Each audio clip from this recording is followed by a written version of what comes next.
Nizera ko meze neza nanone bakunzi bacu kuri Rwanda Burundi TV nabandi mwenteresa kuri Ndeberayo TV mumeze neza. Abantu bari mu ntara zombi reka tubasuze by'umwihariko yo tujye muri parametre dusanga ari wadukurikira cyane. None abandi nabo bagiye hirya no hino ku mpamvu zabo nabo batwiyenteresaho namwe turabasuhuje. JPierre hari benshi bakomeje kunyoreza mu message bambwira ko bashima umusanzu wawe utanga mu bijyanye no gusesengura intambara y'Ubugande y'amabuye kuri Kongo. Ese ubundi umeze ute? Meze neza. Urebye nta kibazo rwose. Ko urabibona ko ndi fit meze neza na mahoro. Abo bantu ariko mboneraho n'umwanya wo kubashimira kuko iyo umuntu yagerageje kwandika commentaire nuko aba yadukurikiye. Reka tubashimire ku musanzu nabo bagomeza kuduha wo kudukurikirana. Hari abantu ko babiriwe mu kazi biriwe hose babategeje kuba updatinga uko urugamba rwiriwe. Tuguha ijambo fata tele rwose aho urugamba ruri kubera uyitanyagure utubwire uko bimeze witonze udafite igihunga. Yego. Nukuvuga ngo uko urugamba rumeze ni panga panguwa. Nugufata bakwaka. Ku mpande zombi. Urabizi ko mu minsi yashize hari ahantu M23 yari yafashe. Noneho ubu ngubu ku rugamba rwakomeje nukuvuga ngo murabizi ko FARDC igiri kumwe n'abafatanya bikorwa. SADC irahari, SADC irimo South Africa, Tanzania, yewe n'u Burundi na Malawi. Rero mu gice cya SADC akenshi abantu bafite ubuhirimbanyi cyane abarundi barengeje cyane bari gukora muri iyi minsi kuko ku munsi w'ejo barakoze ariko twumva iriya twirwaneho y'abanyamurenge ivuga ko yabirukankisha. Nukuvuga iyo wumvisha abantu bavuzwe icyo gihe nuko bakoze utakoze ntavugwa. Ntabwo uzigera wumva ngo Malawi babirukanye. Hari ahantu wari wabumva intambara yatangira. Nukuvuga ngo ntago baba bari mu buhirimbanyi bwo kuri front line. Noneho wareba Wazalendo yaramutse ifunga umuhanda wa Mweso Chicanga. Ubu ni iri kuwugenzura neza cyane. Kandi urabizi ko muri Wazalendo haba harimo umutwe X. Ni nawe ufite ingufu zikubita ugereranyije n'iyindi mitwe. Noneho wareba ku gice cha M23 nayo yongeye force de frappe ntago ikiri gukora nkuko yakoraga mbere. Hanyuma se M23 yo iri unique ntago irimo ibice bice. M23 urabizi ko igizwe na UPDF ko twabonye ko UPDF ni ibiri muri technique cyane ko niyo izurugamba kurenza abo bakongomani bandi bayirimo. Noneho iyindi dimension yiyongeyemo iyo byitegereje uburyo urugamba ruri kugenda urabona ko M23 ishobora kuba yamenyemo amaraso mashya y'abacancuru. Bashobora kuba baturutse rwose ku ruhande rwa Biden ko mu byagaragaraga wabonaga ko Tshisekedi yabonye imbaraga ziri extra. Rero nayo yakoze ku mucancuro ubyitegereje uko urugamba ruri kugenda ntabwo ikiri ya M23 twari dusanzwe tuzi. Ko abantu barabizi nemera FARDC rwose ariko muri iyi minsi ngahe urabona ko M23 irimo irakubitana imeze nabi. Kuko kireka wenda umuntu udafite ubwonko ariko ngiye bufite ntago wambwira kuntu M23 ngo yaturutse Bugande ariyo yanyanyagiye no Rukivu yose ibyo bice byose. Yewe na Side Kivu ikabiri yageze na Side Kivu ikabiri guhangana niyo coalition irimo abantu benshi iyo nguye yaraturutse Bugande. Oya ntago bishoboka. Noneho ushaka kumwe ngo yararokirisi. Yego. Barokirita abasivile. Umusivile yaza afite capacity yo kwitahangana n'icyo gicoalition. Oya nibishoboka rwose. Cya SADC cya Noneho urumva nta n'igihe cya training yabonye. Kuko urabizi ubundi umusirikare ushobora kumuforoma nibura at least igihe cy'amezi 9 abaye make 6. Ariko nk'abo ngabo babaje ako kanya ntago byarenga n'ibyumweru 3. Uwo rero ntago yaza guhagarara imbere y'ira coalition. Ndakeka n'ahantu ari camp aho M23 itoreza abana bazajya ku rugamba. Oya rwose ngo baza imbunda.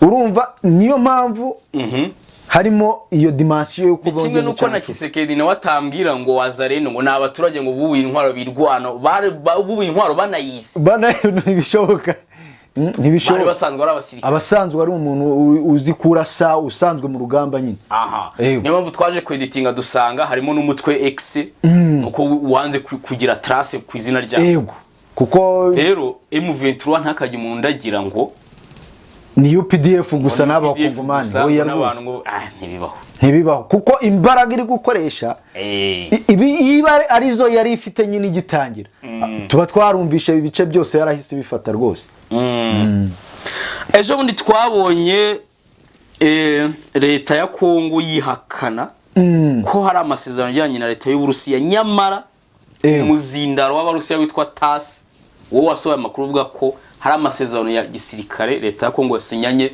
n'Uburusiya uko kuntu umwe ari kwemera ibintu ndakabihakana kandi ikinyamakuru TASS nta nkuru nimwe kijya gicisha itariyo cyane rwose memo na Kremlin ubwayinyuzaho inkuru none ni gute abagabo bari kwitana ba mwana nubwo Tshisekedi afite bwo gutinya ko Putin yagiye kumufasha ese Putin warima aravuga ko agiye gufasha Tshisekedi abyitirira aho ngaho parametre nahise mbirebamo urumva iyo ugiranye amasezerano na leta y'Uburusiya kandi uzi ko Uburusiya buhanganye bikomeye cyane na Amerika urumva ubuhaye izinde foro Amerika kugira ngo yongere uwo bari kurwana kuko aho ngaho bita biza nyine muri izo mbaraga n'ubundi M23 yagaragaje wakibaza ati se kuki leta ya Kongo itahise yihakana amasezerano akivugwa ikaba yanyujijemo umwanya ko iyo abatari byo yari irahita ivuga ati ayo masezerano tuyamaganiye kuri ariko yanyujijemo umwanya muri uko kunyuzamo umwanya habayemo analize yo kureba ingaruka ibyatangajwe byagize kuko nyine M23 hisi igaragaza ingufu nyinshi cyane ko urabona yakikije imijyi wa Goma turadusozi twose turiho noneho wareba no kuntu iri kugenda barayigabaho le contre offensive ikabivuna urumva habaye analyse leta ya Kongo iravuga ati rero reka dutangaze ko ibi bintu ari ya masezerano mu 1999 kandi ntago leta y'Uburusiya ariyo yo kwibeshya ku buryo yatangaza ibintu byakozwe muri ico gihe ko ari byo biri muri 2024 none nyine impamvu Tshisekedi yabihakanye ni yihe impamvu yabihakanye nakubwiye yarebye imbaraga M23 hisigira aravuga ati ibi bintu tutitonze ngo tubihakane tuse nk'ababinyomoza byatuma tubura Kivu zombi kandi ko kurebye nyine ingufu zahise zigaragara za M23 urumva Biden nawe yahise abona ko byanga binoga ari ukumuhanagurana n'abagenti be none se M23 ikazingamba bitewe n'ibyo Putin yavuze kuko ibyo Putin yavuze cyangwa n'ubundi yubuye intwaro hari kishaka kugeraho niyo wakora iki gomba kugera ni ukuvuga ngo iyo none urumva iyo warwanaga na FARDC gusa ntago ari ngombwa ngo ukaze ingamba ariko iyo wumvishe hinjiyemo igihugu nk'Uburusiya tuzi none urumva ko bari kujya babaha training bari kujya babaha amakuru y'ubutasi kuko amakuru y'ubutasi kuri urugamba ni ikintu cy'ingenzi ko iyo ufite amakuru y'ubutasi umuntu se yagucikira araza kugutera agasanga wamwiteguye ahubwo wamuteza mbushi rero kuba barumvishe ko igiye kugibaha amakuru y'ubutasi kandi noneho tubizi ko Amerika ibakinga M23 binyuze muri UPDF urumva nka UPDF nayo ni ugutanga recommendation ivuga ati mutagize icyo mukora baradutsinsura kandi namwe inyungu zanyu ziragwamo ko urabizi mu kiganiro twigeze gukorana nigeze kuvuga inti icyo Museveni yakora ni ukongera ibikoresho ku bwishi bitari ibyo aratsindwa kandi urabona ko resulta nyine ibikoresho byariyongeye noneho harimo na dimension yuko haba harimo na machineries zindi rero urumva kuba Kremlin yatangaza ko yakoranye na Kongo ibyo bituma Amerika yongera ammunition muri M23 Tshisekedi yabihakanye se Amerika isubira inyuma nukuvuga iyo bihakanye aho ngaho hazamo diplomasi yo kugenda basobanura ibyo bintu kuko nyine nabo iyo bahita babyemeza Amerika icyo gihe nyine ahita ivuga ati uyu muntu nta dimension yasizemo ariko iyo bihakanye Amerika ihita yumva ko hari inzira y'uburyo baraganira ibyo bintu bikaba byaburizwamo urumva Tshisekedi yabikoze mu buryo bw'ianalize yo kuvuga ati reka turebe ko twagabanyiriza umujinya Amerika, tuyereke ko nayo hakiri umwanya wo kuba twaganira nayo, tukaba hari ingingo zimwe na zimwe twakurikiza zayo.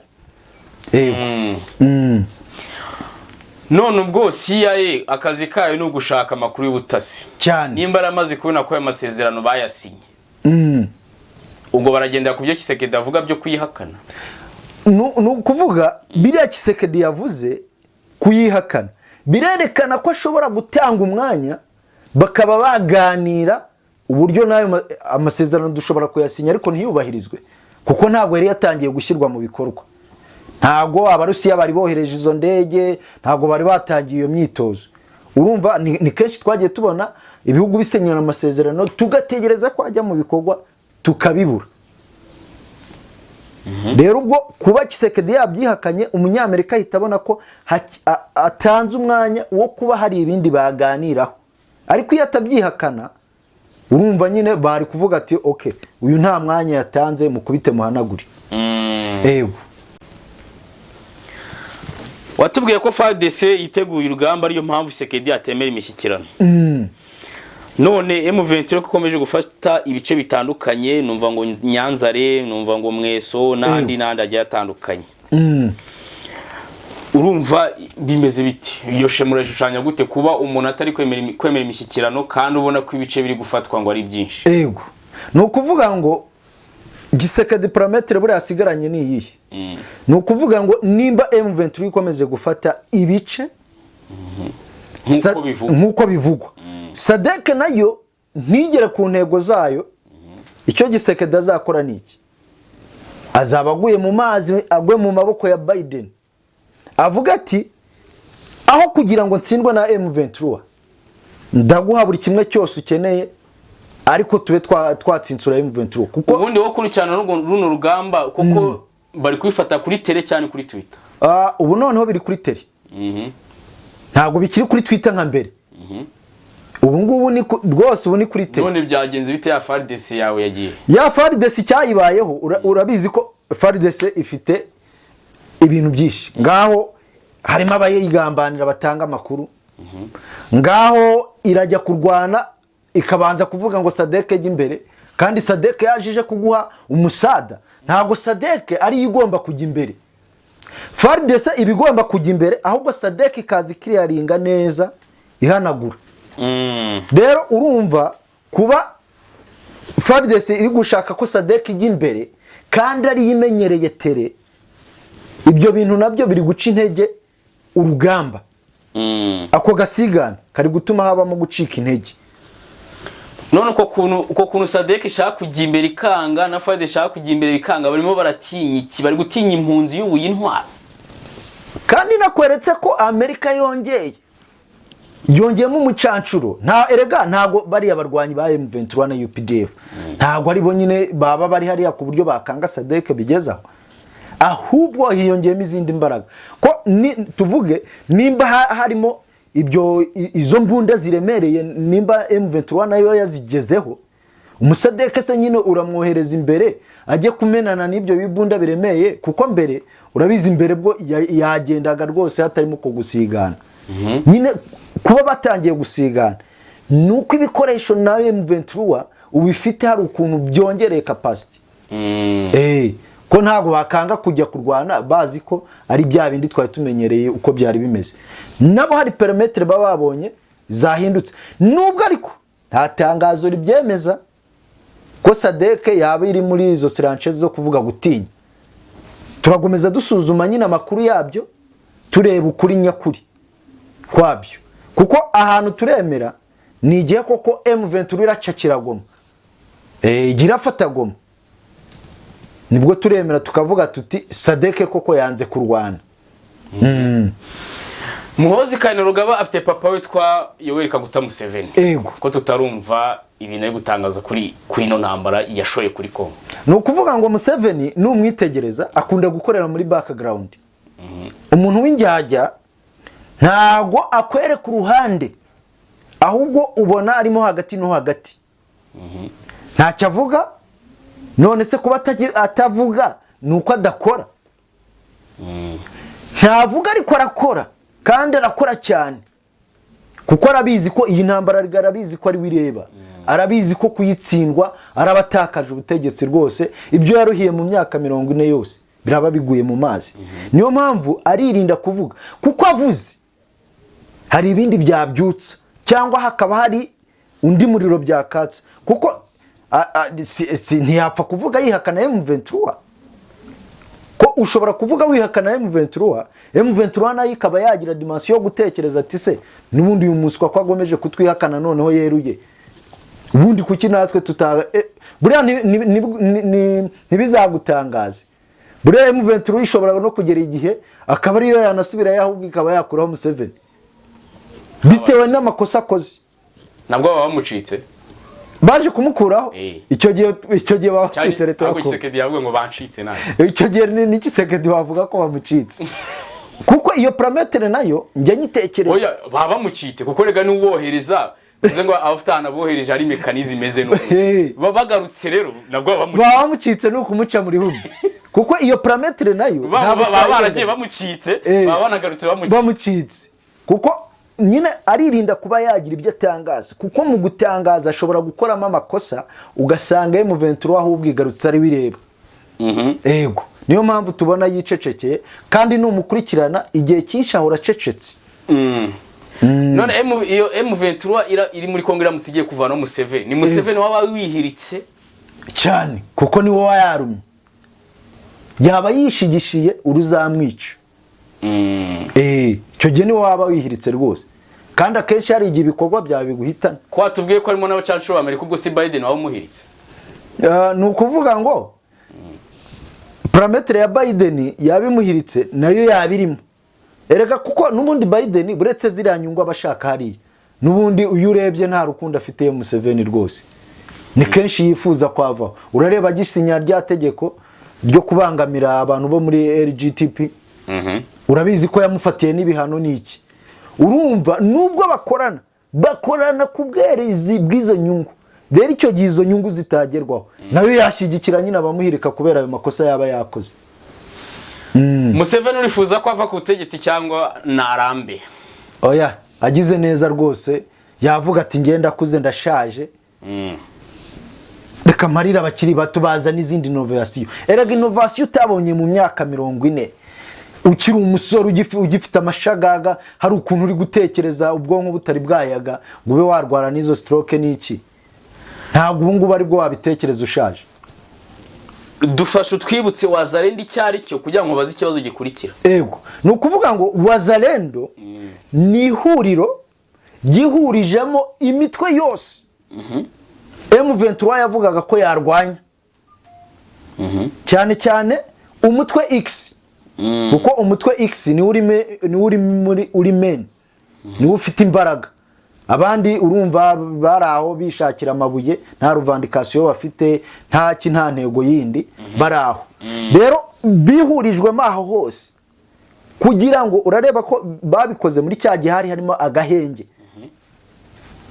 urumva leta ya Kongo ntabwo yashoboraga kujya gutera M23 kandi harimo kutica amasezerano rero babikora kugira ngo Wazalendo ari igitera ibitero kuri M23 noneho M23 na irakare nayo yivuna umwansi FARDC ivuga ati M23 dore niyo yishe amasezerano impamvu nayo kubaje ngo dusobanure Wazalendo icyari cyo twabonye ngo yafunze umuhanda mweso kicanga ego ese ukwishe definition duhaye no gufunga uwo muhanda nuvuga ngo umutwe w'igisa wafunze umuhanda ngo bigende bite iyo mitwe nayo yafunze umuhanda ngo bigende bite no kuvuga ngo iyo ufunze uwo muhanda mweso kicanga urabizi hari mu hantu M23 yari yarafashe hakiri kare iyo bagufungiye umuhanda biba bigoye kurakomeza ujya za Goma ujya za Shaki ko ni nko kukuzibira none bafunze ni favor ya Tshisekedi cyane bawufunze ni favor ya Tshisekedi kuko igihe Tshisekedi yatsinda nabo babona imbuga yo kwigaragarizaho kuko Tshisekedi atsinzwe iyo Wazalendo nyine n'umutwe X nabyo byahita bigwa mu mazi kuko byaburaho bikorera M23 ashaka gufunga imihanda n'umutwe X nawo gashaka gufunga imihanda cyane kuko babonye ko ni strategy buri muntu akoresha kuko iyo wafunze umuhanda ni wowe uri kugenzura urujya n'uruza rwaho, ni wowe uremerera umuntu ko ahita cyangwa ukamwangira. Urumva imihanda iri strategique, kuko iyo umuhanda wafunze biba bigoye ko ammunition zawe zigenda byoroheje. None se urinda nubundi nimba ufunze bivuze ngo aho hantu ni uri kwa control cyane, wawufunguye ibihanyura ukabikontorora. Hoye none se n'ubufungura urareba iyo mu rugamba habamo strategy nyinshi zitandukanye. Imodoka zishobora kwanyura ubona zipakiye abasivile rwose, naho zijyanye abarwanya. Wabicekinze kusumbye ngo wafunga hano utafashe, ushobora guce. None se reka nkwereke umusirikare wa UPDF akuyemo imyenda, sibyo? Ntahindutse umuturage usanzwe. Neza ukamwakiranga muntu, iranga muntu hariya muri Kongo baranazicura rega, kuko nta gufite technology yako kanya yo kujya uhita ucekinga kwiyoranga muntu iri registered muri government. None se Tshisekedi ni donc ntago numva kuntu Tshisekedi ari kungukira mu mihanda ifunze.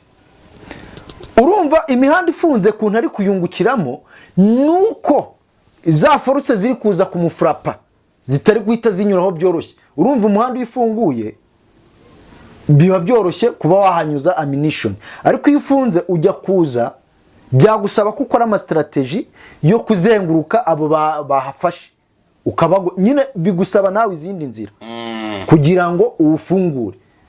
Imihanda ifunze ni strategy. Nawe M23 yifunze umuhanda ibyo bigende bite? Iyo ifunze umuhanda icyambere ibikeneye ikorera rirava muri iyo mihanda. Kuki wazarinde yose utavuze kwikeneye? Nayira ufata ariko. None se niyo idakeneye ku mafaranga nayira ufata, kandi none iyo wawufunze urumva rero byose ari ubujura cyane.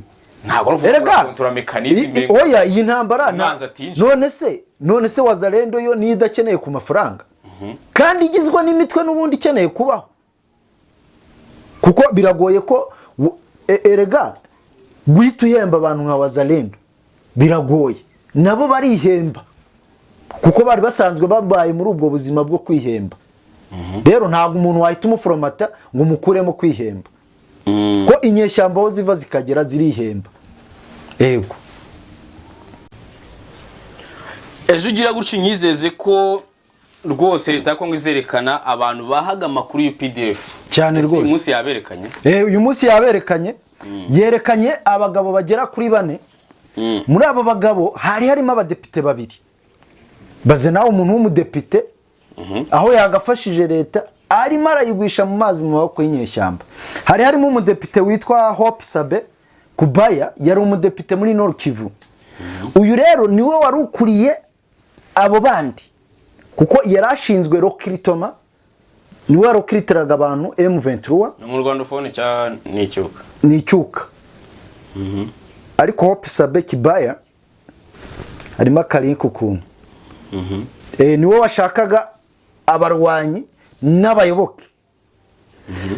Noneho hari undi witwa Are, nawe yari umudepite muri Nord Kivu.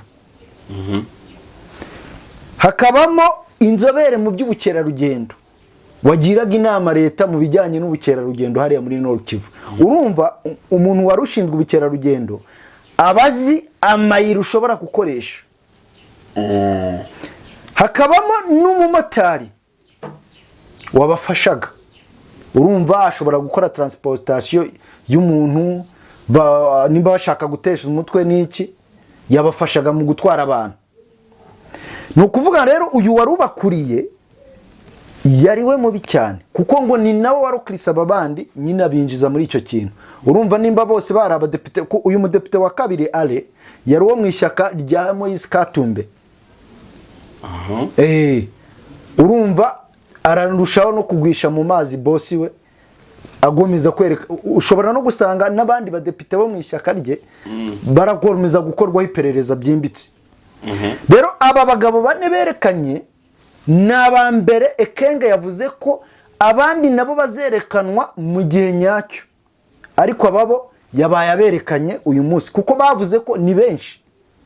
Ubu impamvu yaberekanye ababo urumva bari strategique ukuntu nimba bari abadepite 2 batowe muri manda y'ejo bundi bagombaga kujya no mu myanya urumva iyo werekanye abantu nk'aba hari ikiba ushaka kwerekana. Yaberekanye rero abereka itangazamakuru avuga ko abandi nabo bazerekanwa mu minsi iri kuza. Yesu ndi bayihaga yahe makuru. Urumva abadepite ko atari abatasi ngo babafite. Urumva yarashinzwe recruitment. Yagendaga konveka abantu. Urumva hari lobby babaga bamuhaye agenda ha abantu kuko biragoye ko akonveka umuntu utamuhaye kuri lobby.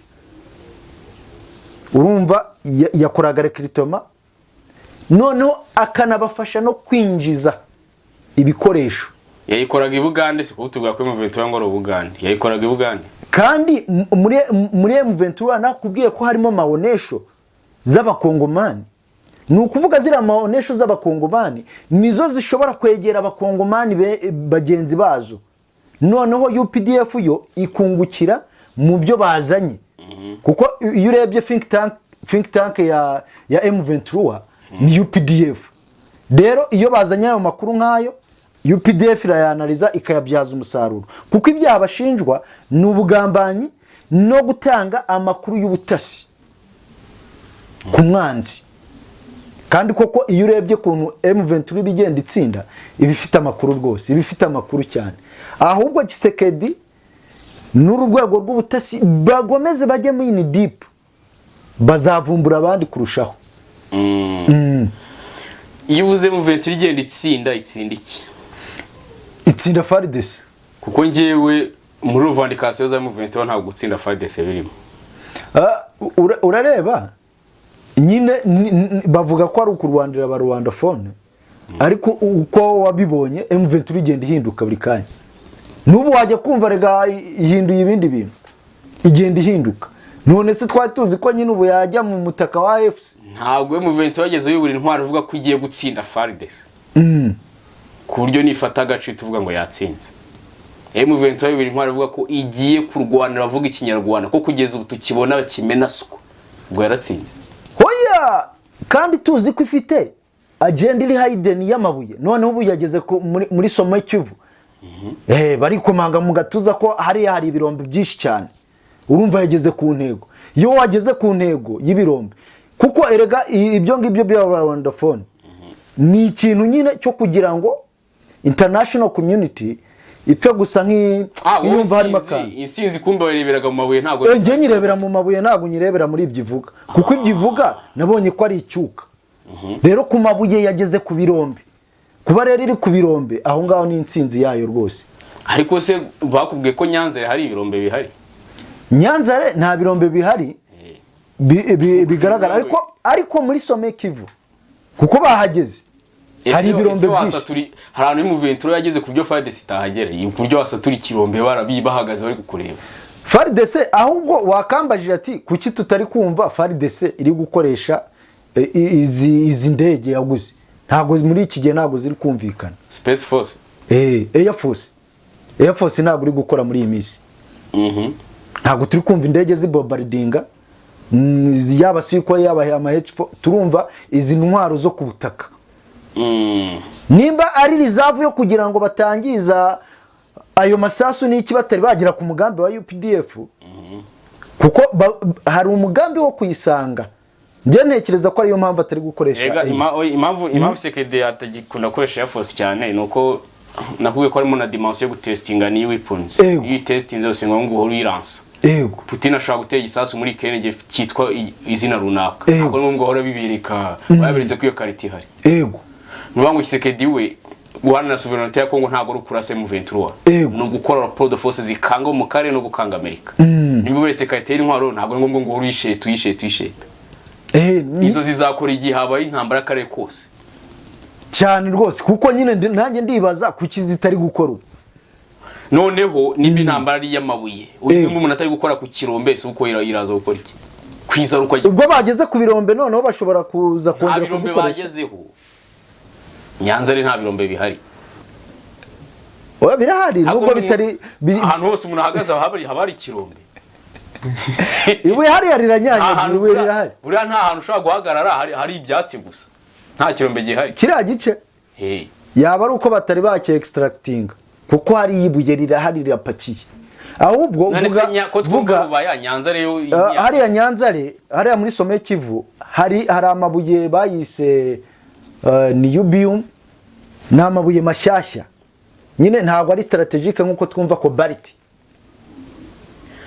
ahantu hose bafashe izina kumva n'ubwa mbere ryumvishe nuko nta bintu strategique bya bisanzwe bihari hari ikirombe haba hazwe oya iki gice cya Nyanzare cyo ni mu bintu by'umuco ni mu bintu by'umuco kuko urareba hari headquarter okay aho hantu hose M23 yafashe yego mbwira izina rya lisanzwe bizwi oya nta bivuze ngo nta kintu cy'strategique gihari ni mpamvu twumva rubaya tukumva bira bizina bindi bya Ituri nuko hari ibirombe bizwi oya aho ibirombe byaho biba biri strategique ari ibirombe nyine bigaragara ariko ntahariya bafashe harimo ibirombe by'amabuye atari strategique ntabyo cyamaye nka ko ntawe ritari strategique ribaho oya none se ubu ufashe nka gasegereti ntabwo wayigeranye na Cobalt ahantu rise cyako ko atabahazo oya haba hazwi ariko ntabwo ari kimwe nuko waba waguye muri Cobalt kuko niyikenewe cyane Amerika niyikenewe cyane okay uko ubibona w'amabuye ariyo ngira amabuye ariyo uko mbibona yego iyi namba ndayikurikirana ariko ntabwo nemetse kumva bivuga ko ingabo z'u Burundi zagize uruhare muri violence runaka uyu munsi bavuga ko abarundi bagize uruhare mu bintu mbega byabaye ku banyamurenge hariya yego byaba ari muri ya dimension ya propaganda cyangwa kuko byarabaye tubirebye twabanza tukibaza se hari icyo abanyamurenge ubundi bapfaga n'u Burundi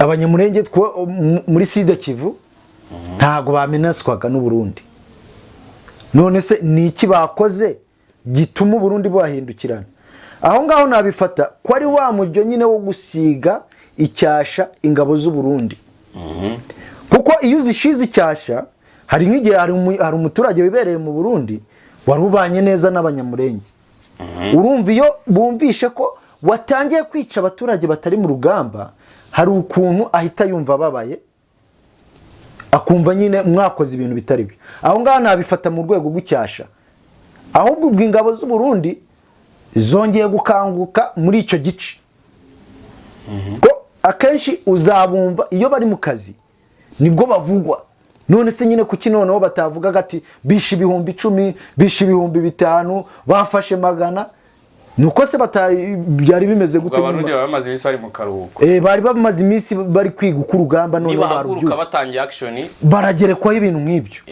ni muri ubwo rwego ngiye nabifatamo ko ari uko bongeye kugaruka mu kazi nkuko byari bisanzwe ahubwo akavuga ati reka turebe menace tubashyiraho kugira ngo abantu babatakariza icyizere wenda na international community ibivuga ati iki gihugu kiri gukora amakosa ko kiri kwica abaturage batitwaje intwaro ariko numvishe ko nubundi mu banyamurenge ngo hari iyo twigwaneho ngo yabirukankanye ese iyo twigwaneho yari isanze ikomeye twirwaneho ubundi ntago njyamenya dimension ya twirwaneho nanjye rwose sinjya nyimenya nayumvisha bavuga gutyo ko yirukankanya abarundi ariko sinamenye byose bifite vacation zo kurinda abanyamurenge ahitwa imurenge byashoboka kuko ese barikanisation iramutse ibayeho na Sud Kivu ikababarikaniza yego ahitwa imurenge abanyamurenge bahabarekera cyangwa babafurapa babafurapa none se hari umusada batanze mu kuhabarikaniza igihe gutatanze umusada nta kintu wabaza nawe ubabarikanize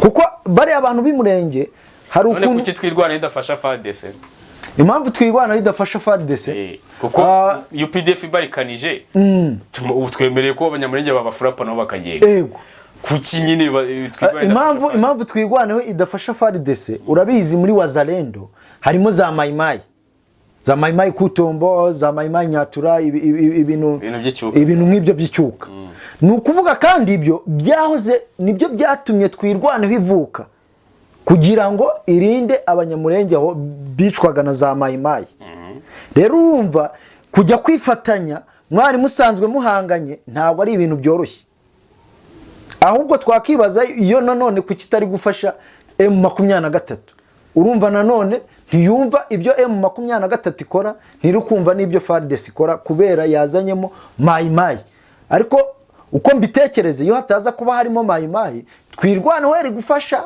FARDC gutsinsura M23. Ariko burya nubwo baba ari abanzi ego iyo hahingutse undi muntu ushobora kubashwanyuza mwese burya babyizi iyo mwiyunze mukamurwana nyuma yagenda mugasubira mu bwanzi bwanyu namwe. Uzi cyo aho ngaho icyahita kivamo tugendeye kuri iyo ntuza waruzanye. Twirwaneho ishobora kuba idafite think tank yo yabereka ko igihe baba barikaniza bafurapwa bakaba nyine baraho bari mu cyera hagati batazi ko nabo babigenderamo nyine bakaba bumva ko bahafashe babegurira ku gace gutyo gusa. Kandi ntabwo ariko biteye UPDF ntabwo yapfa kuguha ikintu gutyo nta musanzu nawe watanze. Reka ngire gutya nshimira abadukurikiye nawe utaha. Murakoze cyane mugire ibihe byiza.